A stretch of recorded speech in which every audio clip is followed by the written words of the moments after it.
Public speaking and the communication process. This lecture follows Chapter 1 in your textbook. I've added some additional material, and I will not be showing any of the videos in this recording, but you can follow along or watch them at a later date. If you would like for me to share them with you, you can please send me an email at john.burks@jcjc.edu requesting the presentation in a view-only capacity.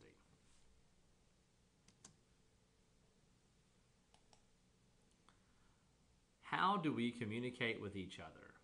This is actually a very simple answer. We communicate both verbally and non-verbally.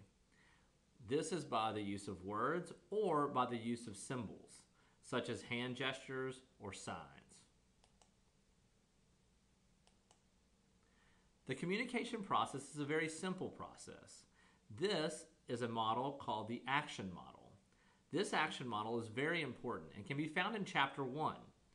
This model is important that you understand all of the different components that are associated with it. For example, you must understand what the sender is and what the sender is required to do. The sender encodes a message. They generate a thought or what they want to convey to the receiver. They then send that message that they would like to communicate to the receiver through what we know as a channel, and that would be verbal or nonverbal. When the message is traveling through that channel, that message may encounter what we in the communication field call noise or interference. There are two types that are important to know: internal and external noise. Internal is noise that occurs within oneself, such as hunger or thinking of things that you have to do. External are things that are happening outside of the body, such as the humming of a projector, the lawnmower going by outside. Once the sender's message gets to the receiver must decode that message. One of the unique things about the action model is the action model puts in what we have called feedback. Feedback is the idea or the message that the receiver sends back to the sender after processing the information. One of the things to note that's important for all of the examinations in this class, it's always good to know the key terms in a chapter. I encourage you to know all of the terms that are associated with this model. Now, there is another model that's a little bit more current that communication practitioners are using, and that's this model, which is the transactional model. One of the things that's unique about the transactional model is that communication is constantly occurring. It doesn't have really a starting point. It basically is always happening between the sender and receiver. It has been associated to what we know as the ocean. The ocean's constantly moving and we're constantly communicating. So, what is public speaking then, and why do I even care? Well, public speaking is simply that. It's simply speaking in public. It's the idea of getting in front of people and providing them with information or sending them a message and then processing that, having them process that message and sending information back to you in the form of feedback. Why do you even need it? Well, I really wish you could watch this. This is one of my favorite clips, and maybe if I send it to you, you can watch it. But this is an example from Portlandia of two people using public speaking in a little bit of a facetious situation. So, why do you need to take this class? I know the obvious answer, because I want to graduate. But actually, in this article by Scott McGuire that was written in 2001, he explains that employers are actually looking for people with good communication skills. And good communication skills are not just whether or not you can write or whether or not you can read, but whether or not you can actually talk to people, whether or not you can carry on a coherent conversation, maybe not only with coworkers, but also with other people within the group, maybe potential clients or even your potential boss. In your textbook, Stephen Lucas even explains that in a survey of 480 companies and public organization, communication skills, including public speaking, was ranked number one, the number one attribute employers look for and college graduates. If that's not a good reason, I don't know what another one is. Now, you may want to ask yourself, or you may have asked yourself, how long have you actually been looking at this? Well, the communication process has been around for quite a long time. Archaeologists and anthropologists have basically been able to determine that even early Egyptians studied rhetoric, or what we know as public speaking, as far back as 2900 to 1500 BC. Early Egyptian leaders or royalty had to practice or learn what we know as the 5 canons of public speaking. And they were simply silence, kairos, restraint, fluency, and truthfulness. The idea is that if you practice these 5 things, that you would become a good public speaker and you could lead people. Now, this was important because obviously they didn't have things like YouTube or the internet to be able to communicate with their population. They had to actually talk to them. Now, the first known public speaking handbook or template or thing to follow for people that they were actually able to purchase was written about 150 BC by 2 people, Corax and Theseus. This was actually found off of a small island off the coast of Italy. This was very important. It's a very important document because at those times, if you were to get in trouble, you couldn't hire Morris Bart to come defend you in the court of law. You had to defend yourself. Therefore, it was important that you were able to put together a good speech in order to maybe save your own neck. Now, public speaking and conversation. One of the things your textbook points out is that there's a lot of similarities and a few differences between this whole entire process. The first similarity is that public speaking is organized. Conversations are generally organized unless you have a friend that jumps around all over the place. We all do. In some cases, it may be even me. But organizational patterns are the idea and concept that we actually have a logical pattern of what we want to say. You can think about when you call a friend. When you call a friend, generally the first thing you say is hello or their name. And they respond back the same way. We generally will tailor our messages. In public speaking, we'll tailor our message to maybe, for example, if we're talking to a group of 6th graders, we'll talk on their level. If we're talking to a group of college students, we should talk on their level. So we tailor that message toward our audience. The next thing is probably one of the most important.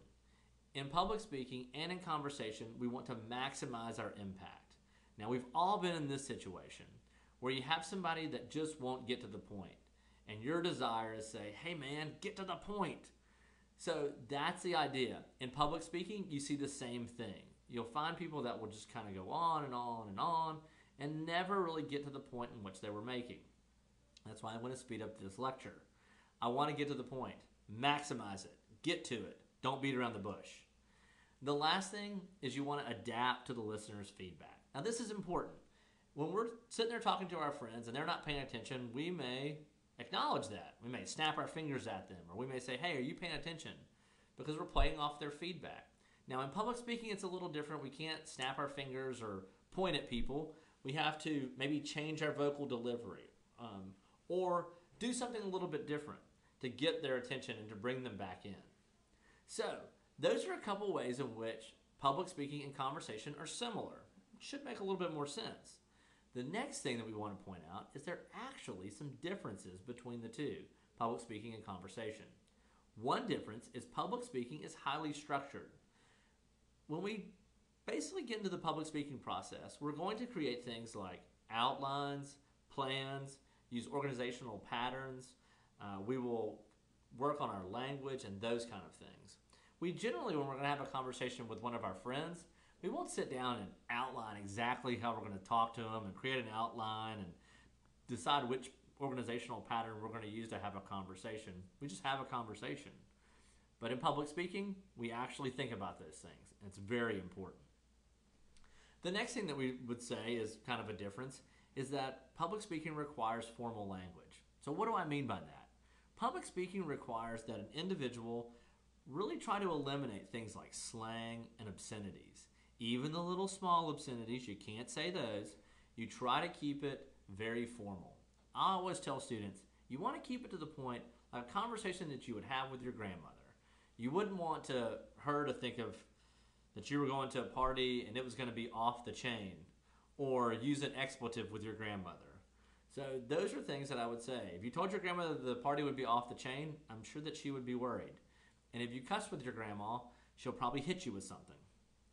The last thing, or the last difference that we see, is that public speaking requires different methods of delivery.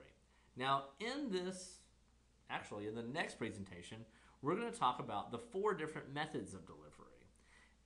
In conversations, we basically have one. But in public speaking, we may have 4 different styles that we can choose from. Now, beating the jitters.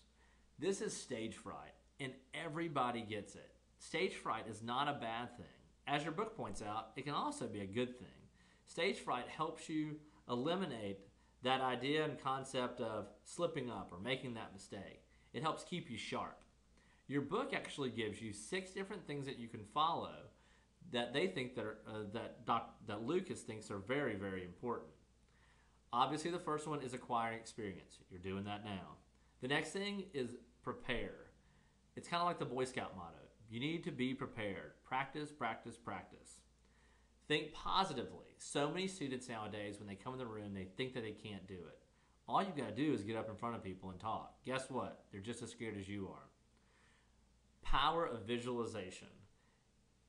Visualize yourself doing a good job. Visualize yourself making a good grade. Now, notice I didn't say making an A. Visualize yourself doing the best you possibly can. Know that most nervousness is not going to be visible and people cannot see it. None of us have Superman powers that allow us to be able to have X-ray vision and see through the podium and watch certain things happening. If you place your hands on the podium neatly and in front of you, there's a good chance we won't see you move at all. The only thing we want to see you moving are your lips and periodically maybe a few hand gestures. And the last thing is probably the most important, is don't expect perfection. Now this is noted for you people that are 4.0, straight A's. I've never made a B in my whole entire life. Public speaking is subjective. Therefore, we're going to find things and things will be observed that you need to improve on. It's okay. It will be fine. Understand that this is a process. This is a process to help you get better at communicating with people and what they do.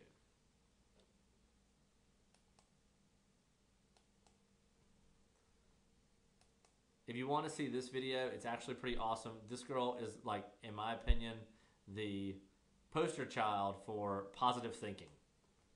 Okay, last thing. Couple important terms that I want to make sure that you understand. 1, critical thinking. Look up the definition for that. Know what that is, found in the book. Ethnocentrism is the idea and concept of thinking that your culture is better than everybody else's. You definitely want to know that one. Situation and context, that is the idea and concept of what happens in the process. So when that communication is taking place, we can say that situation in which it took place. And as I mentioned earlier, there's 2 types of interference or noise, and they are internal and external. Okay, so if you have any questions, remember you can email me at john.burks, B-U-R-K-S, @jcjc.edu. Thanks a lot, and the next lecture will be on delivery.